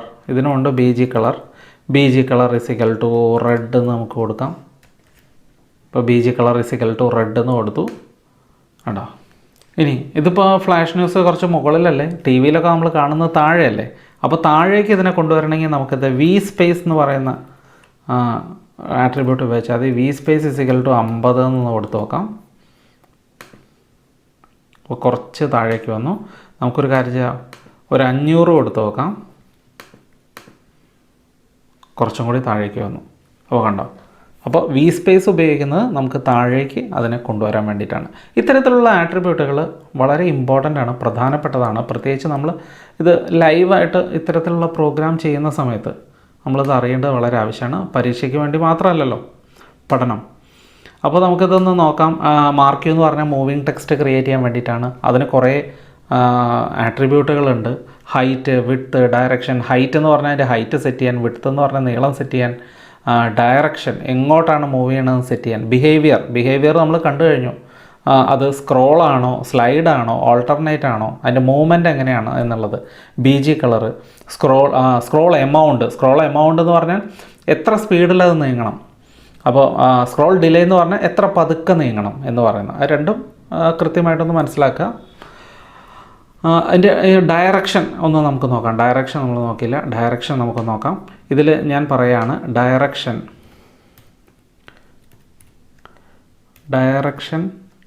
Equals right, RIGHT, right എന്ന് പറഞ്ഞാൽ ഡയറക്ഷൻ ഈക്വൽ ടു റൈറ്റ് എന്നാണ് പറഞ്ഞിരിക്കുന്നത്. കണ്ടോ, അപ്പോൾ വലത്തോട്ടാണ് അത് മൂവ് ചെയ്യുക. റൈറ്റ് എന്ന് പറഞ്ഞാൽ. ലെഫ്റ്റ് എന്ന് പറഞ്ഞാൽ ഇടത്തോട്ടാണ് മൂവ് ചെയ്യുക. ഒന്നും പറഞ്ഞില്ലെങ്കിലും ഇടത്തോട്ടാണ് മൂവ് ചെയ്യുക. സാധാരണഗതിയിൽ ഇടത്തോട്ട്, ലെഫ്റ്റിലേക്കാണ് മൂവ് ചെയ്യുക. അപ്പോൾ അത് മനസ്സിലാക്കുക. ഇതുപോലെ തന്നെ നമുക്ക് അപ്പ് എന്ന് പറഞ്ഞാൽ മുകളിലേക്ക് പോകും, ബോട്ടം എന്ന് പറഞ്ഞാൽ താഴേക്കും മൂവ് ചെയ്യാനായിട്ട് സാധിക്കും. അടുത്തത് ഫോണ്ട് ടാഗാണ്. ഫോണ്ട് ടാഗ് പറയുമ്പോഴേക്കും അതും കണ്ടെയ്നർ ടാഗാണ്. ഫോണ്ടിൻ്റെ വലുപ്പം കൂട്ടുക, അതിൻ്റെ സ്റ്റൈല് ചേഞ്ച് ചെയ്യുക. സ്റ്റൈൽ എന്ന് പറഞ്ഞാൽ സ്റ്റൈലിന് ഇവിടെ പറയുന്ന ഫേസ് എന്നാണ്. ഫേസ് ഇസ് ഈക്വൽ ടു നമ്മൾ style arial times new roman, അങ്ങനെ കുറേ ഇതൊക്കെ ഇല്ലേ. അപ്പോൾ നമുക്ക് അതിൻ്റെ സ്റ്റൈല് മാറ്റാനായിട്ട് സാധിക്കും. ഇപ്പോൾ ആ അക്ഷരത്തിൻ്റെ സ്റ്റൈല് മാറി. ഇനി നമുക്ക് കളർ വേണമെങ്കിൽ ചേഞ്ച് ചെയ്യാം. കളർ എന്ന് പറയുന്നുണ്ട്. Colour is equal to green നമുക്ക് കൊടുക്കാം. ഗ്രീൻ കൊടുത്തു കഴിഞ്ഞാൽ കണ്ടോ, അപ്പോൾ അതിൽ പോകുന്ന അക്ഷരം ഗ്രീൻ കളറാണ്. അപ്പോൾ നമുക്ക് ഒന്നുകൂടെ നോക്കാം. ഫോണ്ട് എന്ന് പറയുന്ന ടാഗ് എന്തിനാണ് ഉപയോഗിക്കുന്നത്? അക്ഷരത്തിൻ്റെ, ടെക്സ്റ്റിൻ്റെ കളറ്, സ്റ്റൈല്, സൈസ് സെറ്റ് ചെയ്യാൻ വേണ്ടിയിട്ടാണ്. അടുത്ത ഈ ചാപ്റ്ററിലെ അവസാനത്തെ ടാഗാണ്, ഏറ്റവും പ്രധാനപ്പെട്ട ഒരു ടാഗിലേക്ക് നമ്മൾ പോവാണ്. IMG tag. IMG എന്ന് പേര് കേൾക്കുമ്പോൾ തന്നെ നമുക്കറിയാലോ, ഇമേജ് സെറ്റ് ചെയ്യാൻ വേണ്ടിയിട്ടാണ്. വെബ്സൈറ്റിലേക്ക്, ഒരു വെബ് പേജിലേക്ക് ഇമേജ് കൊണ്ടുവരാൻ, ചിത്രം കൊണ്ടുവരാൻ വേണ്ടിയിട്ടാണ് IMG ടാഗ് ഉപയോഗിക്കുന്നത്. അപ്പോൾ നമുക്ക് നമുക്ക് IMG ടാഗ് എങ്ങനെ ഉപയോഗിക്കണമെന്ന് പഠിക്കുന്നതിന് മുമ്പായിട്ട് നമുക്കതൊന്ന് കണ്ടു നോക്കാം. അപ്പോഴാണ് നമുക്കതിൻ്റെ ഒരു രസം പിടികിട്ടുക. നമുക്ക് IMG ടാഗ് നേരെ ഉപയോഗിച്ച് നോക്കാം. മാർക്ക് നമുക്ക് ഡിലീറ്റ് ചെയ്യാം. IMG ടാഗ് നമുക്കൊന്ന് ഉപയോഗിച്ച് നോക്കാം. IMG ടാഗ് ഞാൻ നേരത്തെ പറഞ്ഞു empty ടാഗാണ്, ഓപ്പണിംഗ് ടാഗ് മാത്രമേ ഉള്ളൂ. അതിൽ ഒരു ഇമേജ് നമുക്ക് ഇങ്ങോട്ട് കൊണ്ടുവരണമെങ്കിൽ നമുക്ക് എന്ത് ചെയ്യണം? ഇമേജിൻ്റെ അഡ്രസ്സ് നമ്മൾ കൊടുക്കണം. പേരും അഡ്രസ്സും ഇവിടെ കൊടുക്കണം. ഏത് ഇമേജിനെയാണ് കൊണ്ടുവരേണ്ടതെന്ന് കൊടുക്കണം. അത് കൊടുക്കാൻ വേണ്ടിയിട്ടുള്ള ആട്രിബ്യൂട്ടാണ് SRC. ഞാൻ പറയുന്നു mohanlal.jpg എന്ന് പറയുന്ന ഇമേജാണ് എനിക്ക് വെബ്സൈറ്റിലോട്ട് കൊണ്ടുവരേണ്ടതെന്ന് പറയുകയാണ്. അപ്പോൾ ഇമേജ് SRC mohanlal.jpg എന്ന് പറയുമ്പോഴത്തേക്കും ഈ ചിത്രത്തിലേക്ക് എന്ത് സംഭവിച്ചു? ഇതിൽ ഈ വെബ് പേജിലേക്ക് മോഹൻലാലിൻ്റെ ചിത്രം കൊണ്ടുവന്നു. ഇതിപ്പോൾ നിറഞ്ഞു നിൽക്കുകയാണല്ലേ, എനിക്ക് കുറച്ച് സ്ഥലത്ത് മതി. അങ്ങനെ ആകുമ്പോൾ നമുക്ക് പറയാൻ പറ്റും ഹൈറ്റും വിഡ്ത്തും നമുക്കിതിൽ സെറ്റ് ചെയ്യാൻ പറ്റും. GHT ഹൈറ്റ് = നമുക്കൊരു 20% എന്ന് പറയാം. വിഡ്ത്ത് ഈക്വൽസ് വീണ്ടും ഒരു 20% എന്ന് നമുക്ക് പറയാൻ പറ്റും. അപ്പോൾ ഇനി നമുക്കൊന്ന് നോക്കാം. ആണോ, അപ്പോൾ ചിത്രം കുറച്ച് ചെറുതായി, നമുക്ക് കുറച്ചും കൂടി വലുതാക്കാം. ഈ 20% എന്നുള്ളത് നമുക്കൊരു 50% കൊടുത്ത് നോക്കാം. 50% കൊടുക്കുമ്പോൾ കുറച്ചും കൂടി വലിയൊരു ചിത്രം വന്നു. അപ്പോൾ ഇപ്പോൾ നമ്മളിതിൻ്റെ 3 ആട്രിബ്യൂട്ട് പഠിച്ചു. IMGയുടെ SRC പഠിച്ചു, ഹൈറ്റ്, വിഡ്ത്ത്. ഇനി നമുക്കിതിൻ്റെ ഒരു ബോർഡർ കൊടുക്കാം. ബോർഡർ = സൈസ്, ബോർഡറിനൊരു സൈസ് കൊടുക്കാം 10. അപ്പോൾ എന്താ സംഭവിക്കാൻ നോക്കാം. കണ്ടോ, ഈ ചിത്രത്തിന് ചുറ്റും ഒരു ബോർഡർ വന്നു. ഇനി അടുത്ത ലാസ്റ്റ് ആയിട്ട് പ്രധാനപ്പെട്ട ഒരു ആട്രിബ്യൂട്ടാണ് ആൾട്ട് എന്ന് പറയുന്നത്. ഓൾട്ടർനേറ്റീവ് ടെക്സ്റ്റ് എന്നാണ്. അപ്പോൾ ആൾട്ട് = ഞാൻ എറർ എന്ന് കൊടുക്കുകയാണ്. ഇതെന്താ സംഭവം എന്ന് വെച്ച് കഴിഞ്ഞാൽ, എങ്ങാനും ഈ ചിത്രം, ഈ മോഹൻലാലിൻ്റെ ചിത്രം എൻ്റെ സിസ്റ്റത്തിലില്ലെങ്കിൽ, അല്ലെങ്കിൽ ഇത് എന്തെങ്കിലും കാരണവശാൽ ലോഡ് ചെയ്ത് വന്നില്ലെങ്കിൽ, പകരം എന്ത് ആണ് എഴുതി കാണിക്കേണ്ടത്, അതാണ് ഓൾട്ടർനേറ്റീവ് ടെക്സ്റ്റ്. അത് നമ്മൾ കൊടുക്കേണ്ട സ്ഥലമാണ് ആൾട്ട്. അപ്പോൾ ആൾട്ടിൽ ഞാൻ എറർ എന്ന് കൊടുത്തു. റൺ ചെയ്യുമ്പോൾ ചിത്രമാണ് വന്നത്, ചിത്രം ലോഡ് ചെയ്ത് വന്നു, അതുകൊണ്ടാണ് അത് എഴുതി കാണിക്കാത്തത്. ഇനി നമ്മൾ ഈ ചിത്രത്തിൻ്റെ പേരൊന്ന് ഞാൻ ചേഞ്ച് ചെയ്യാം, മോഹൻ എന്നാക്കി. മോഹൻ എന്ന് പറഞ്ഞൊരു ചിത്രം എൻ്റെ സിസ്റ്റത്തിലില്ല. അപ്പോൾ എന്ത് സംഭവിക്കും നോക്കാം. അവിടെ എറർ എന്ന് എഴുതി കാണിച്ചു. അപ്പോൾ എന്തെങ്കിലും കാരണവശാൽ ചിത്രം ലോഡ് ചെയ്ത് വന്നില്ലെങ്കിൽ പകരം എഴുതി കാണിക്കേണ്ട ടെക്സ്റ്റ്, അതാണ് ആൾട്ട് എന്ന് പറഞ്ഞാൽ ALT. നമുക്കിനി ഇതിൻ്റെ ആട്രിബ്യൂട്ട്സ് ഒന്ന് പെട്ടെന്ന് നോക്കാം. IMG ടാഗ് ഉപയോഗിക്കുന്നത് ചിത്രം ഇൻസേർട്ട് ചെയ്യാനാണ്. SRC അതിൻ്റെ അഡ്രസ്സ് സ്പെസിഫൈ ചെയ്യാൻ വേണ്ടിയിട്ടാണ്. ഹൈറ്റ്, വിഡ്ത്തൊക്കെ നമുക്ക് ചിത്രത്തിൻ്റെ ഹൈറ്റും വിഡ്ത്തും കൊടുക്കാൻ. ബോർഡർ വേണമെന്ന് ബോർഡർ സെറ്റ് ചെയ്യാൻ വേണ്ടിയിട്ട്.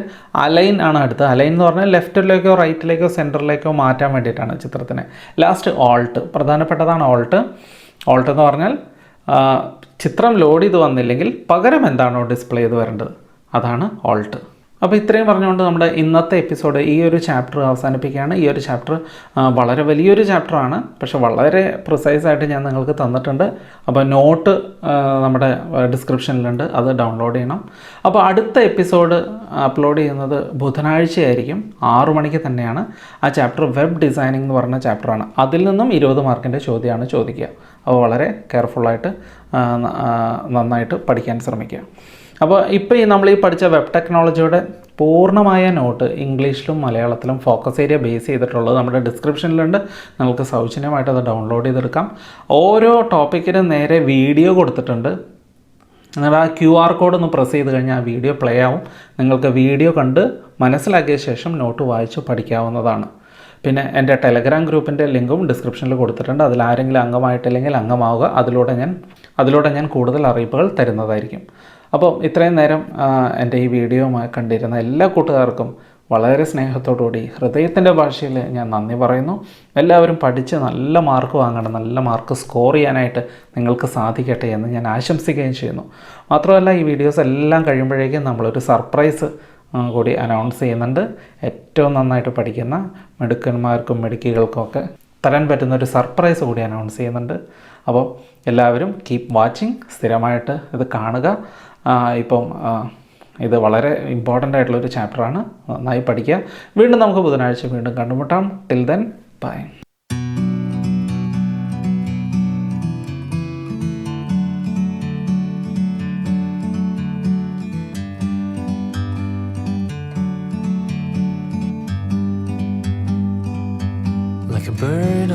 free.